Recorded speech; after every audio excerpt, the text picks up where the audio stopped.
Welcome back to Bi-Monthly Bull, the show that started 5 years ago in 2014 but has somehow released less than 15 episodes. Fuck, it's like I used to suck at YouTube or something. Oh, I'm just getting some breaking news here. After saying I used to suck at YouTube, 350 people with boring personalities started to write comments like, "What do you mean, used to suck at YouTube?" and "You still suck at YouTube, lol." According to eyewitness reports, the type of person to leave this incredibly boring, unoriginal comment definitely considers themselves to be the funny guy around the office. However, their co-workers mostly agree they're not funny. They're just kind of annoying. Now, with that said and done, let's break down the last 2 weeks.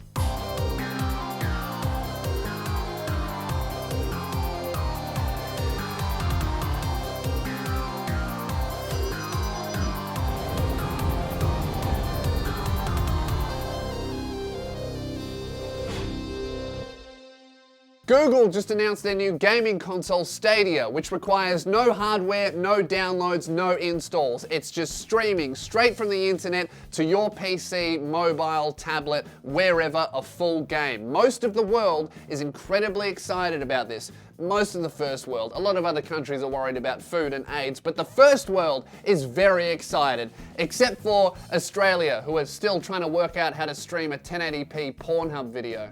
And Justin Bieber is in trouble for his April Fool's prank after announcing a fake pregnancy with his girlfriend Hailey Baldwin. People are very angry because they say you should never joke about pregnancy, which some people do struggle with. And this might be an unpopular opinion, guys, but I absolutely agree. You should never, under any circumstances, joke about pregnancy. And I think Justin Bieber's choice to make a joke about pregnancy is an absolute miscarriage of judgment on his part. Years after destroying Johnny Depp's career with accusations of domestic violence, Amber Heard, his ex-partner, is now in hot water. According to leaked court documents that were shared widely by gossip news sites, Amber Heard swore under oath that all of the accusations she laid against Johnny Depp were about as fake as his friends telling him he looks good in these outfits. This resulted in thousands of Johnny Depp stans who, by the way, are too young to know where the term stan comes from, to attack Amber Heard online. And the world has learned once again that maybe we shouldn't trust celebrity gossip Instagram page The Blast with our news. I have a personal rule in my own life. If your news site sounds like a cum shot, you're probably not telling the truth. I'm looking at you, The Verge. But now we're back at square one. Amber Heard maintains that she was the victim of domestic violence, and Johnny Depp maintains that she is lying. And the general public is just left with a feeling that something fishy could be going on.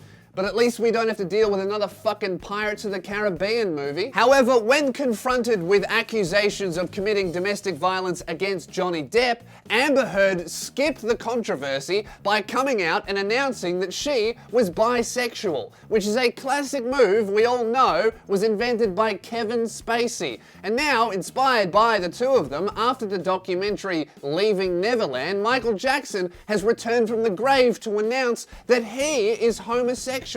However, when reporters asked Michael Jackson if he was gay for men or gay for kids, he refused to clarify. Oh, speaking of domestic violence, I have a story somewhere about the NRL. Oh, that's right. The wife of an NRL player is currently charging $200 a ticket for her premiere talk about the dangers of vaccines. Now, some might call the wife of the NRL player Taylor Winterstein an anti-vaxxer. However, I want to be very clear here. She's not an anti-vaxxer. Taylor does not call herself an anti-vaxxer. She calls herself an ex-vaxxer.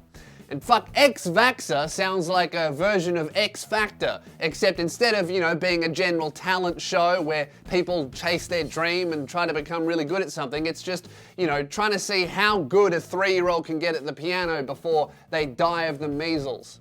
Now, despite Taylor's complete lack of medical experience and the massive ticket price of $200, Taylor's talks about the dangers of vaccines are selling out nationwide, and she's inspired the wives of NRL players across the country to do talks of their own, mostly about the dangers of being married to an NRL player. Being an ex-vaxxer is big money for Taylor. Her talks are selling out across Australia, and she's just started touring New Zealand, doing her $200 talks for dozens of mums who already agree with her about the dangers of vaccines. When asked what qualifications Taylor has to be able to advise on how to medicate children, she responded with, "I'm a big believer in not needing a qualification to be able to think for yourself." And you know what? This might be controversial, but I wholeheartedly agree. I failed high school, I'm not an engineer, and I have no idea what I'm doing, but I did manage to build a bridge.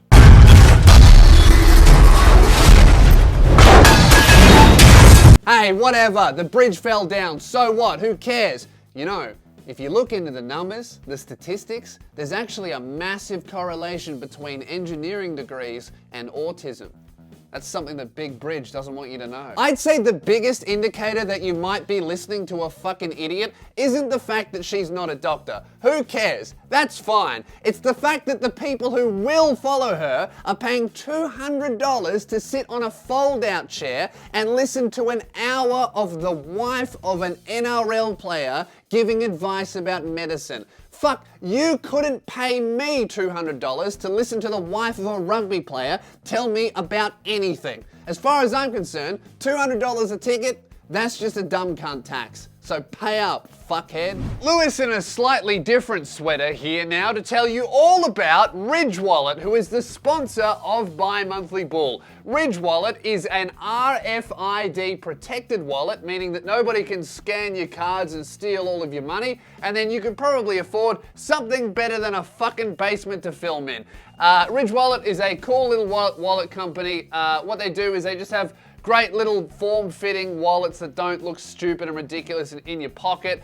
You just get your cards out. All you really need is an ID and a card for going out. You don't need cash and receipts and business cards and all that kind of shit that you pick up from fuckheads on the street. All you need is a Ridge Wallet. And you know what? You get 10% off and free worldwide shipping if you go to ridgewallet.com/Lou and use the promo code Lou. That's fucking awesome. I don't even do free worldwide shipping. All right, so check out ridgewallet.com/Lou. Grab your wallets. They are a sponsor of the channel, and they're really helping me stay alive and buy food for my kids.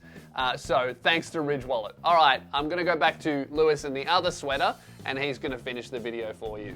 Now onto an update about actor Jussie Smollett, who faked a hate crime by paying 2 Nigerian men to beat the shit out of him in public, wrap a noose around his neck, cover him in bleach, and then yell, "This is MAGA country, bitch." Which sounds like a hate crime to some, but also a solid day's work to a dominatrix. Jussie was found to have completely fabricated the entire attack. He was arrested and hit with 16 charges by Chicago police, but after a couple of weeks, he was released without any of the charges and the case was sealed so no one can find out why they were dropped. Here's the statement that he made. I've been truthful and consistent on every single level since day one.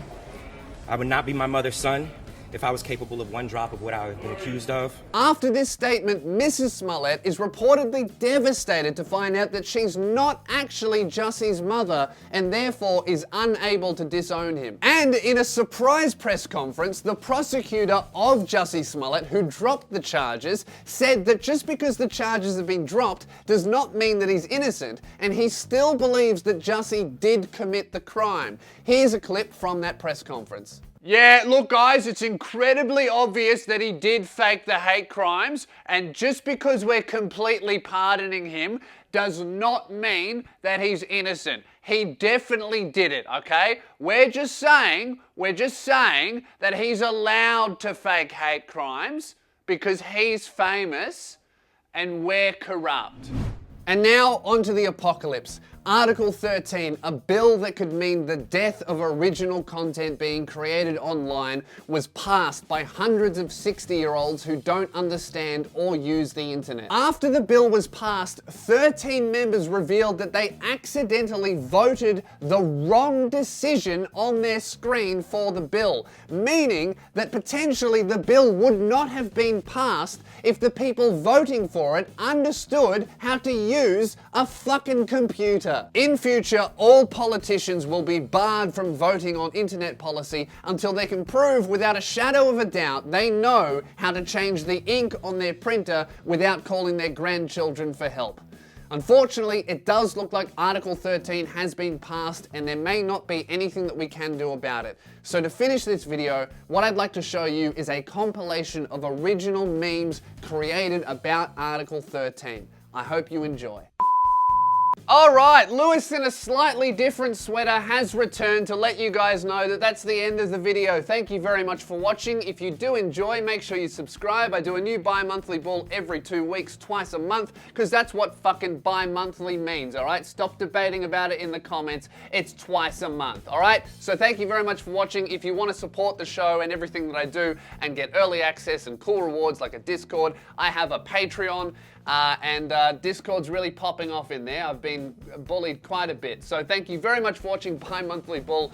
I will see you guys in 2 weeks. But in the meantime, I've got a bunch of other videos coming very soon. Thanks, guys.